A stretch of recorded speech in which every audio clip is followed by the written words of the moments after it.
Welcome to Parenting Trap, episode 15.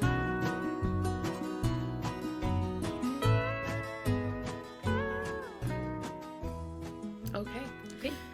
Hey everyone, today we are talking about the 4 different parenting styles that have been studied a lot. And we realized that we didn't really have an episode about what respectful parenting is. And respectful parenting falls under this big umbrella. Oh, I'm going to start over because that's going back. We need to start with authoritative. Let's start over. Okay. Let's try it one more time. Okay. Here we go. Hi everyone. Were you going to talk? No. Okay, I'll just make the intro. And I'll say the 4 different parenting styles. I'll just say what they are, and now we'll go into detail. Great. Yes, and then I'll go over to you, and then you say authoritarian, and then we'll bounce off each other. Good? Let's do that. Okay. That sounds great. Perfect. I might glance down a little bit. That's good. Okay. Yeah. Hi, everyone. Today we are talking about the 4 different parenting styles that have been studied extensively. They are authoritarian, authoritative, permissive, and neglectful Neglectful parenting. Yes. Okay. And so we want to break those down for you and explain what they are and where respectful parenting falls under. Yeah. And we're going to start with authoritarian because there's sort of I'm getting off track now. It's all a spectrum. Yes. And so if you can't say, people say I'm an authoritarian, authoritative, permissive parent. I mean, usually people don't say those things. Usually everyone wants to be on the authoritative camp. But the reality is it's a spectrum, and we all flow in and out of everyone. As a parent, parenting is so hard that we'll find ourselves in a bad day being more authoritarian or more permissive. But I think most people try to strive for authoritative. Yeah, I'm not even sure because I think a lot of people do strive for actually authoritarian. Oh, that's true. So, but we'll discuss each one, and let's start with authoritarian. So I would consider these parents sort of another term would be like dictatorial. Rules come from the top down, and there's very little room for negotiation or understanding where the kid is coming from. So there's also very little emotional support. If your kid is upset about the rules that you've implemented, you might just kind of say, get over it. That's you shouldn't be upset. This is what's right. Parents who say a lot, if you find yourself saying a lot, that's not up for discussion, or because I said so. These are terms that come a lot of times from an authoritarian parent. Yes. So the parents run the house. We are the rule makers and keepers, and we don't take our kids' feelings into consideration. Yeah. When we make those rules, we expect them to comply and obey. Yeah. So very high expectations and obedience. There's a high expectation for obedience. And this a lot of kids may actually end up following the rules a lot of the time. It can kind of go either way. Sometimes you have kids that will kind of resist that. And that's when it gets really tricky, because your kids kind of they might feel like eventually, well, there is no doing right. I'm in trouble no matter what anyway. I can never please my parents. So I'm just never going to try. But it can also go the other way, where you have extremely obedient kids, but because you haven't fostered sort of a problem, because you've always done problem solving for your child, this is the rule, this is what you need to do, your kids may not necessarily have the skills to do problem solving themselves. They will seek external authority when trying to solve their problems. So they might go to a teacher before actually talking to another kid to try and find a solution to something. And these kids can oftentimes later on have, I mean, sometimes it's actually linked to high grades, but it can actually go, like we said, the other direction, where kids just stop trying because there is no doing well. Like, a B's not good enough, so why do I even try? I might as well just get that F. You know, who cares? I can never do good enough. And that's, you know, that is just really unfortunate. I think statistically, the kids that grow up in this category have worse outcomes than the next category, which would be authoritative. Yeah, I also just thought about one thing that you were saying. So yes, worse outcomes, but sometimes they can be very high achieving. So just so you know, it could go either way on achievement, but emotionally, they have higher links to depression, anxiety, self-esteem issues. Yes. So that you might think, oh, that's how I was parented. That sounds like me. And I'm, you know, whatever, I'm a doctor, I'm a this, I'm super high achieving. I did great in school. And that's great. I mean, everyone's different, but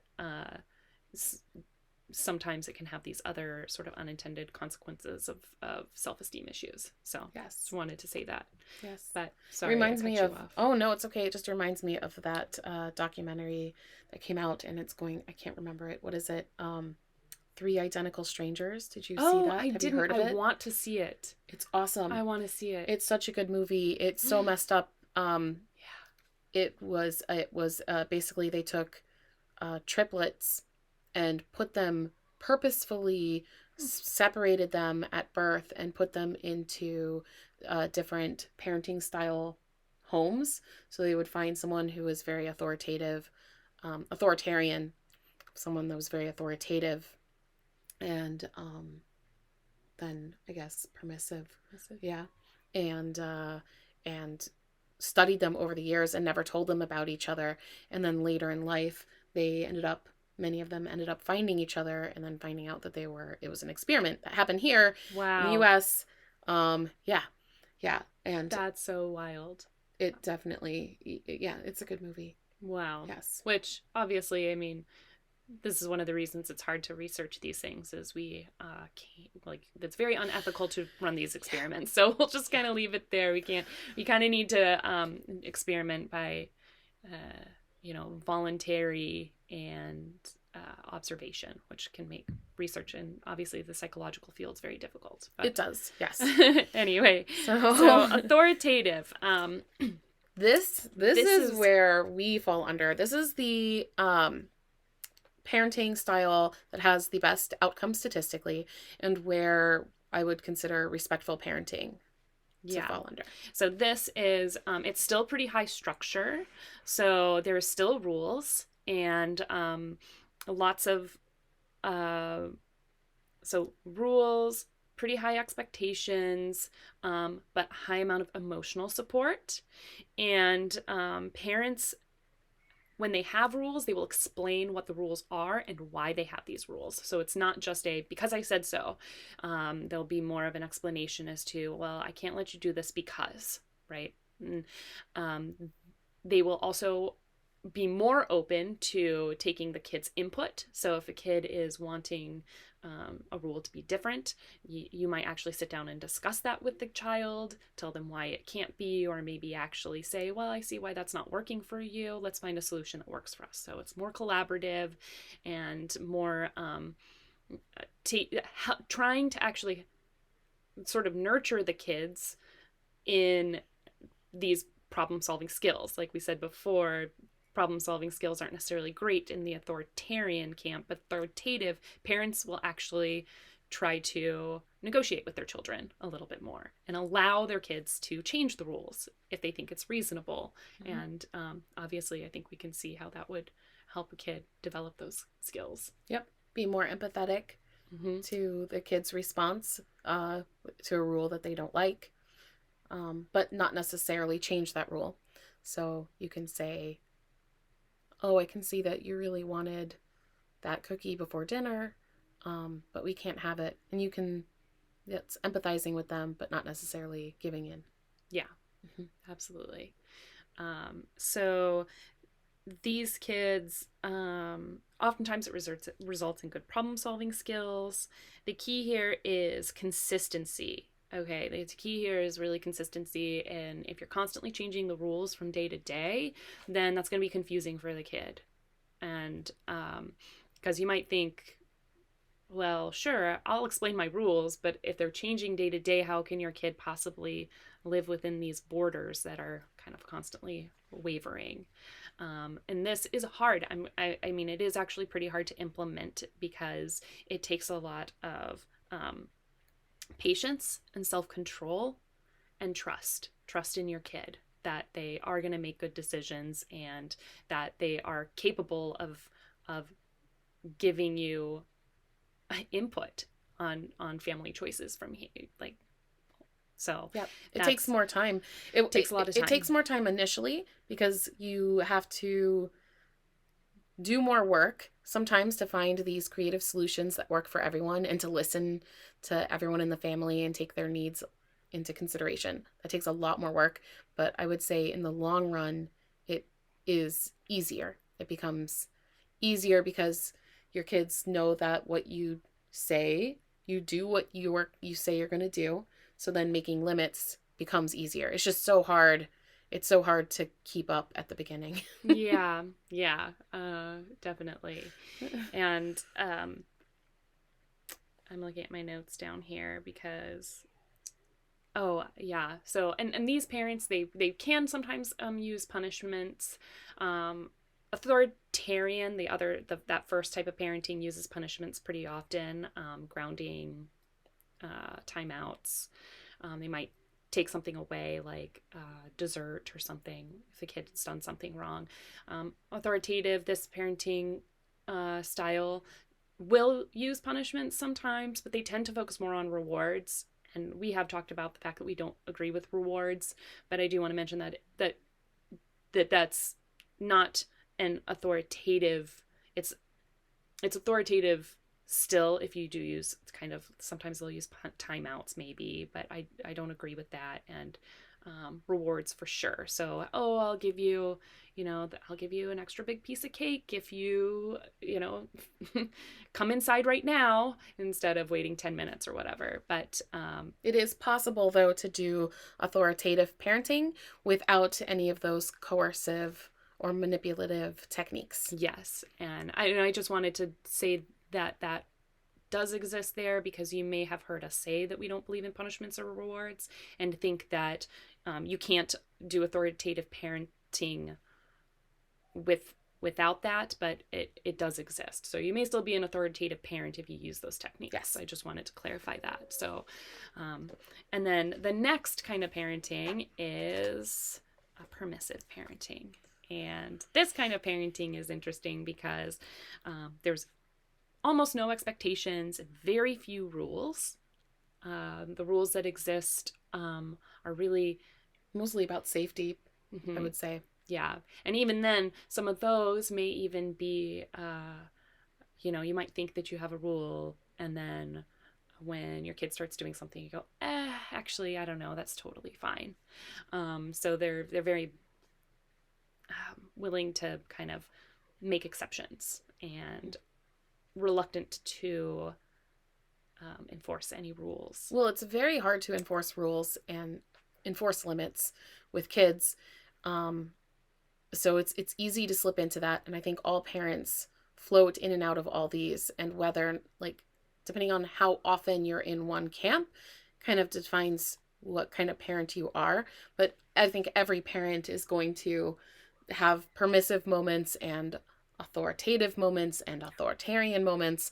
I find myself sometimes if I'm not in a good headspace, like I'm having a bad day, it's really easy to get trapped into this permissive, authoritarian swinging back and forth. So you pendulum between the both, which is not the same as authoritative. That's not good. No. So that's when you let your kid do something, and it just seems like it's too much work to hold a limit, until they do it so much that it starts to really bother you, because it was bothering you before, but you didn't say it. And then eventually you build up and explode and you yell at them and you're like, why are you doing that? Stop it now. And then maybe, yeah. So that would be penduluming. Is that even a word? I don't think I that's think a word. you just made it a word. I made it a word. So yeah, it's swinging back and forth between permissive and authoritarian. Yeah. Which would be great. It's I think it's best to recognize when you're doing that and then try and get out of that trap. That's a trap. Yeah, absolutely. And it's challenging. And permissive parents, they tend to so they really I think they have a hard time. They'll be very emotionally attuned to their child, so they will respond to their child's emotions, but they will try and oftentimes fix the problem for their child. So there's a lot of this seeing a kid upset, trying to avoid any sort of negative emotions, avoid tantrums, and trying to solve all your kids' problems. So when they're upset about something, you may say, oh, it's okay. Here, I can rebuild that with you, or I'll fix it, rather than allowing your kid to kind of just be upset. And we do believe that it is important to allow kids to fail and feel what failure feels like. And I mean, not in any time, I would never set up a situation to intentionally have my kids fail, but these negative emotions are okay, and supporting them through them is what we would advocate for. Absolutely. Yes. That is so important. Yeah. Yep. Kids are capable of feeling negative emotions. They have to. We all are. And you need to let them to work through this when they're young, and then figure out their own coping mechanisms. And you can help them figure out coping mechanisms. But if we jump in and we try and solve the problem all the time to avoid these negative emotions, then we rob them of that learning experience. Yeah, absolutely. Yeah. So I think it can cause kids to kind of bottle things up. So, and I think the very first type of parenting that we talked about too, the authoritarian, is common because parents will actually tell their kids, stop being upset about that. A permissive parent may not say stop being upset about that, but they are trying to solve it to try and prevent the feeling. And a similar thing can occur where they'll just bottle up feelings, right. Bottle up, upset. And, we can't make our kids not feel these feelings by not allowing them to feel it. They will still have it. They'll carry this forward their whole life if you don't sort of nurture their ability to naturally work through it. Yes, because they're getting the message that these feelings are not okay to share with other people. They make other people uncomfortable. And even that side of me is unlovable, right? Yeah. And repression like that is not healthy.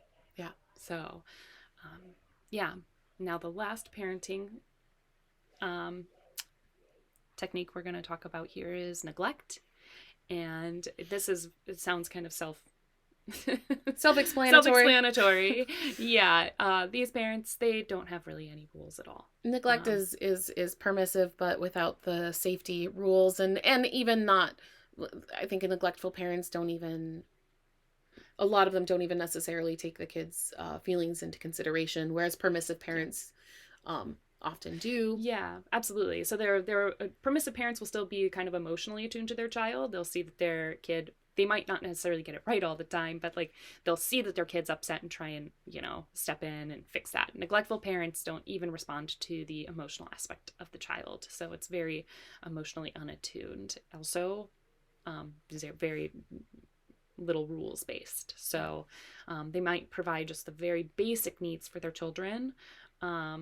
And this, maybe not even that. A lot of the parents in neglectful camp might suffer from substance abuse. Some of them might even be just so wrapped up in their careers that they don't really know where their kids are at any time. They don't know what their kids are doing, and they're just unaware of what's going on. They don't ask their kids questions. So yeah, this would be this has really bad outcomes for children. Kids in neglectful camp, they grow up, they'll be withdrawn, they'll have low self-esteem, they oftentimes have poor grades. Statistically speaking. All of these are statistically speaking, because I think there are examples of outliers who come from all these different backgrounds and end up succeeding doing fine and being emotionally healthy. It's just statistically speaking, this is not they're not your child is more likely to grow up with some problems if they are raised in this way. Yes. Great. Now what we'd like to do is, I'm going to move on, because what I'd like to do is explain, we're going to go through some scenarios, some stories and scenarios of kids, and then talk about how each different parenting group would sort of deal with this situation. Yes. So I'm going to start with the first one, and maybe you guys can relate better to this, because I always like concrete examples to try and help understand things. So let's say you are at a park and you're sitting down and you see your kids in the sandbox, and some other kid is playing with them and they're digging, whatever, and then the other kid grabs a shovel out of your kid's hand, and then your kid goes over and hits the kid. Okay, so all this happens really quickly, and you go, oh, okay, wow, my kid just slapped another kid. So an authoritarian parent would come in and lay down the law however they saw, like, the justice that they think would be right, without empathizing with either kid. So it would look like, hey, my kid was using that, taking the shovel out of the other kid's hands, giving it to their kid, or no, you shouldn't hit, now you need to go to timeout, I'm going to pick you up and move you over there. But really looking at the situation, thinking, I know what's right or wrong, and I'm going to teach them what's right or wrong by doing a set of actions and not trying to understand where the kids are coming from. So it's missing that empathy piece. Yeah.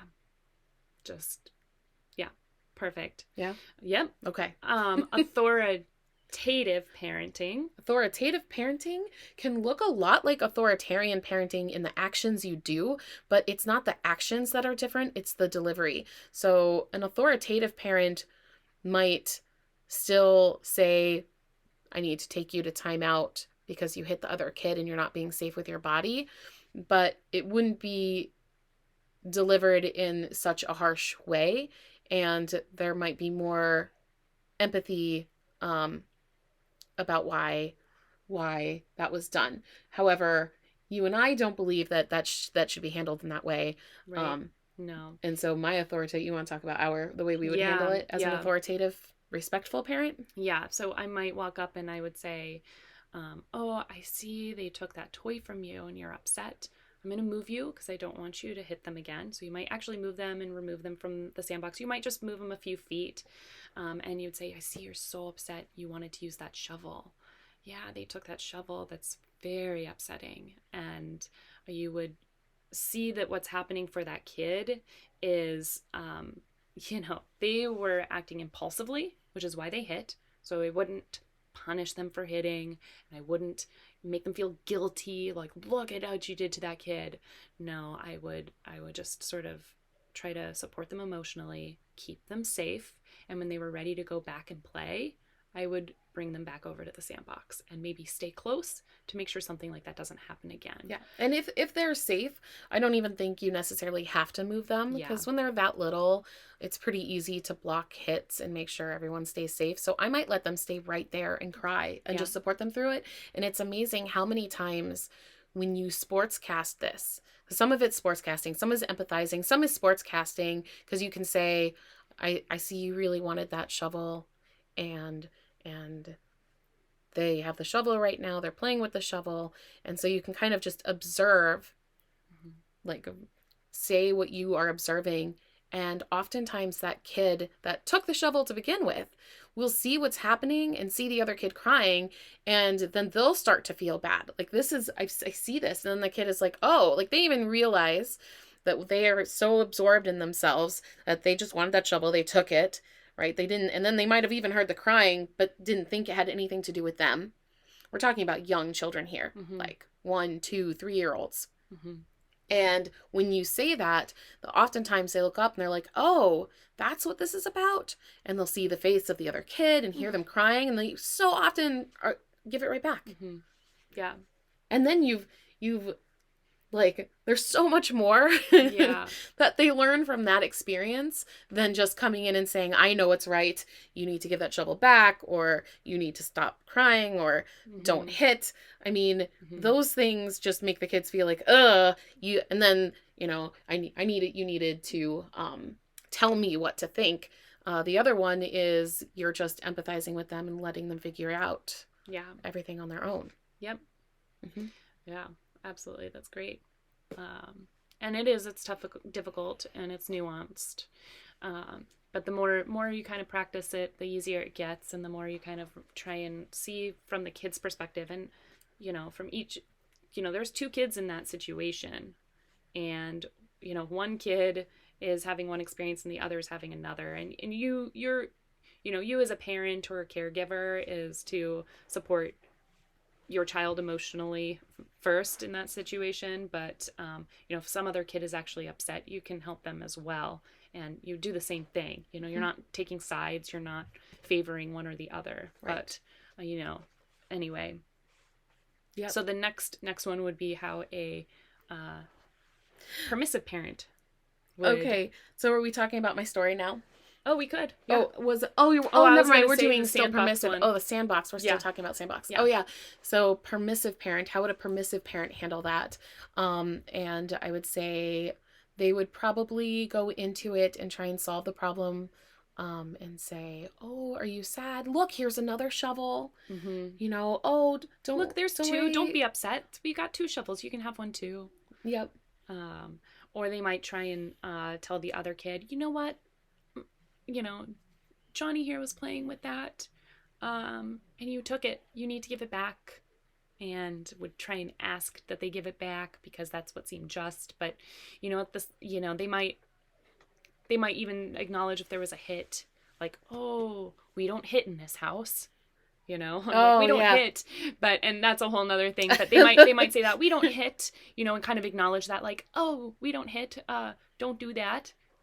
Here's another shovel, and sorry, we're laughing because I know what you're laughing about. The we. Yeah, the we, like, this is something, and sometimes I accidentally do it. I try not to do it, but I think we need to stop saying we don't do this right after our kids just did something. Because guess what? They did it. They already did it. So saying we don't hit in this family is like, it's like, well, it doesn't make any sense. Like, okay, so your words don't mean anything because I literally just did it and you didn't stop me. Yeah, absolutely. So funny. It's just weird. Yeah.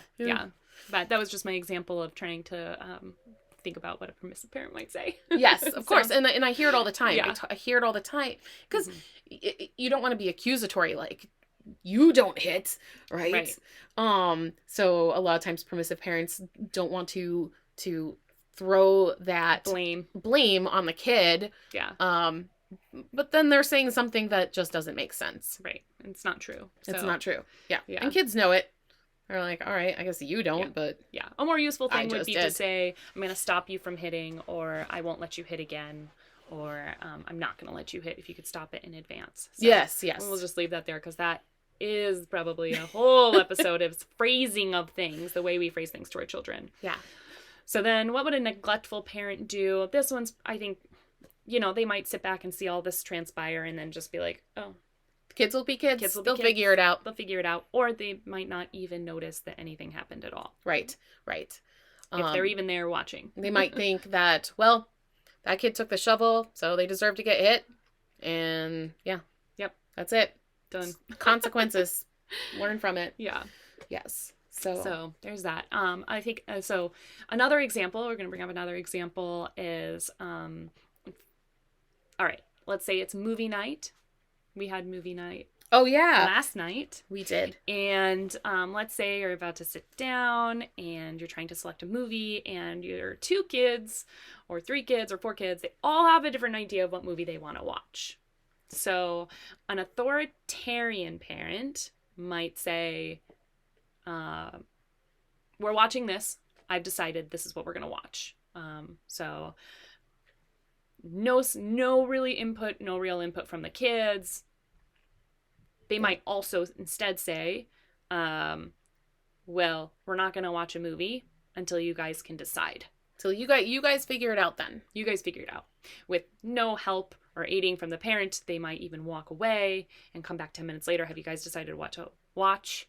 We're not going to, there is going to be no movie night if you can't cooperate. Right. So that's not trying to, the authoritarian way would not be helping the kids work through those emotional feelings that they're feeling, because this is a difficult situation that they need to navigate through, and they don't have the maturity to navigate through it like an adult does.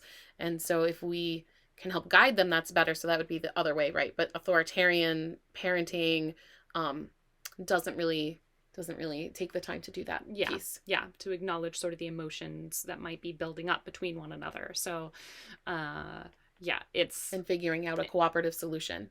Yes.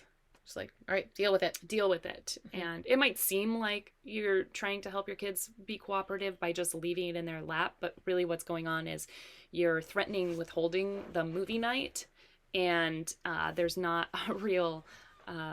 you don't have any investment in really trying to help them solve this problem, or like helping them help each other solve the problem. So a lot of times they're going to be pitting against sort of parents and child. It could become an us versus them thing, and the kids just all get mad at either the parent in the situation. It can create more sibling rivalry too, because then the kids get mad at each other. So maybe there's one kid that's not cooperating, and the other kids all decide they want one, and then one, and so it can cause problems between siblings' relationships, make those worse. Yeah. Now, an authoritative parent would try to nurture sort of the collaboration more. So they might say, this is really tough. You guys all want to watch a different movie. Well, we need to find out something that's going to work for all of us so we can start a movie. Mm-hmm. And not necessarily force one kid to watch the movie everyone else wants to watch. You kind of need to get agreement. Well, and it might not. It might be that you decide on a vote, and there is one kid who wants to watch something else and they can't. Yeah. But the difference would be you would emotionally support them through it and empathize with them. True. And a lot of times, sometimes that solution comes from the kids too. Like, let's take a vote. Yes. Like, 3 of us want to watch this and 1 doesn't. Can we take a vote? Or, it could be that you sit down and you try and find another movie that everyone wants to watch. Could go either way. And it could even be that you don't watch a movie. Well, do you guys want to do game night instead? Like, the solutions can get creative, but the difference is really empathizing with the kids and taking their emotions into consideration. Yeah. And not saying like a punishment, like, well, then we're not going to watch a movie. It's like, well, then maybe we can do games. I don't know. So, yeah. Throwing out ideas and trying to figure out a solution for everyone that works. Yep. Yeah.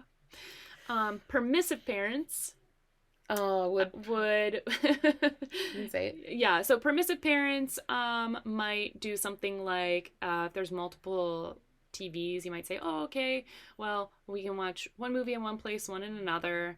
Or they might say, we'll watch both movies. We'll watch all 3 movies, knowing full well that it's going to get done too late. It's going to be past the kid's bedtime, and you're not going to have time to watch all that. But it's easier than dealing with the one kid being super duper duper upset because they didn't get to watch their movie.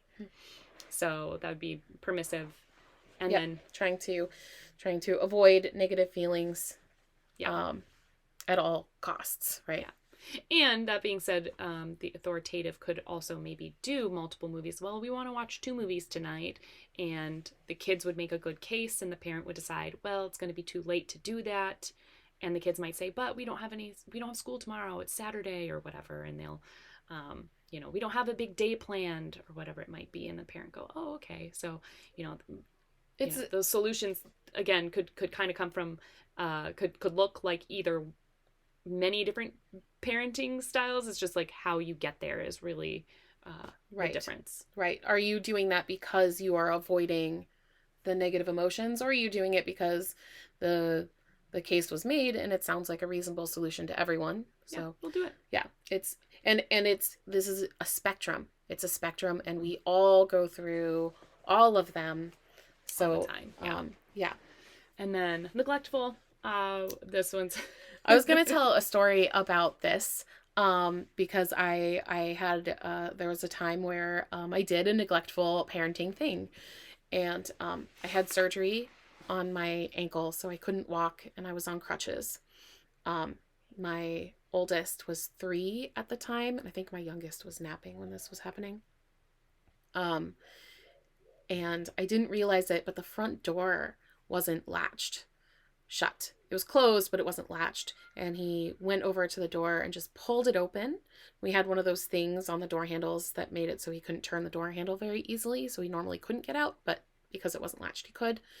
And he ran down, and we lived actually in a trailer park. It was a gated community. So there was not a lot of traffic that was in there. But there was no sidewalk. It was a very wide street. There was no sidewalk, and our house is very close to the street. And he ran down to the street and was playing in the rocks at the front of the house. It wasn't like in the street, but it was right next to the street because there was no sidewalk. I saw the door open, so I immediately got up and used my crutches to get to the front. And there's stairs, which are very hard to get down, and I couldn't get down fast, and I also couldn't pick him up and carry him back. And so I was saying, Jamie, don't go out into the street. Stop, stop, stop, stop. And he actually wasn't going out into the street. He was just playing in rocks, and he was kind of standing there and just looking at the street. There was a car that drove slowly, because almost all the cars that were in there were slow. And there were a lot of kids that would play in the street, like older kids that would play and ride bicycles and skateboards and stuff like that. And this car drove by, turned around, drove by again, rolled down his window and said, your child shouldn't be in the street. And I was like, I'm on crutches. Like, I know, I know. And he was like, well, then don't let him out. And I was like, okay, I didn't mean to, right? And this is, so I really wanted to tell this story because I think all of us have these moments as parents where we do things and they're accidents, and they ended up like, that was neglectful for me to let him go out into the street. He wasn't actually in the street, but he was next to the street at 3. That's not okay. I know that's not okay. I normally stop it. We have some mechanism in place to stop it, but it was an accident, and accidents happen. And it confuses me when people yell at the parent like that, when they think that the child is in danger. If you think that a child is in danger, it doesn't help to yell at the parent. You should stop the car and get out and say, can I help? I noticed your child is near the street. Do you need help? In which case I probably would have said, yes, please. I'm on crutches and I need to get him back in the house. Thank you. Like, Yeah. if you really think someone is in danger, stop and help. Don't yell at the parent. And if they're not in danger, then let it go. Yeah. Yeah. That's it. So we can't know what's going on for another parent at any given moment entirely. Like, when we see these situations and we're not a part of it through the whole thing, you don't know. And I mean, empathy is a huge part of this parenting. Empathy towards your children, but also empathy towards other people. So when you see parenting people doing these kinds of things that might seem in your mind neglectful, I would be reluctant to try and judge too much, because we don't know what's going on for that family in that situation, in that circumstance. And the best thing you can do is be helpful. Yep. And not offer criticism, but offer assistance. Yeah. And it's hard. I remember, this reminds me of a story that when I was actually younger. I was in my 20s, and this was at the farmer's market. We were hanging out. I used to go to the farmer's market every week, and we were hanging out, and all of a sudden we hear on the loudspeaker, like, oh, can the parent of so-and-so please come forward. So it was a lost kid. Some kid had gotten lost, and they were really upset, and another person found them, and then announced it on the loudspeaker. And this happened right next to us, because where we were sitting, there was a big farmer's market, but the mom came running up. You could see her. She was like, just clearly horrified, like, oh my God, I lost my kid. And the person who was on the loudspeaker with the kid walked up to the other parent, and she goes, how dare you? How dare you lose your child? They were lost. They could have gotten hurt. There was a couple of busy streets around, but it was a big park and it wasn't fenced in. How dare you? They could have wandered down the street. You don't know where your kid is. That's off. They were just berating this parent. And you could see that she was already so upset that she had lost her child, and was so thankful that they were okay and safe. There was nothing helpful about trying to scream. You could tell this parent didn't want that to happen. And I felt so bad. I remember sitting there and we, like, me and my partner at the time, now husband, but we were like, wow, that was horrible. That was so sad. Like, we were just like, how dare she scream at another mom? Like, it's a story that I've told several times because it's just imprinted in my brain so much too, of just like, we just don't know what's going on. We don't know what happened. Accidents happen. Kids get lost, And this farmer's market was always very busy too. So a kid just takes a wrong turn. They get turned around very easily. Kids don't always know like where they are, or especially if a parent is like not sitting in one spot the whole time, and they go play and they go back to find their mom, and their mom maybe got up and walked very close by, but they're like, oh no, and they get lost, and it's scary. We're not perfect. No one is. And so I'm going to circle back, and so that's an example.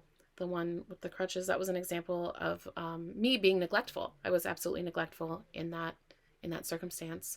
And if we want to talk about all the different parenting styles, I think an authoritarian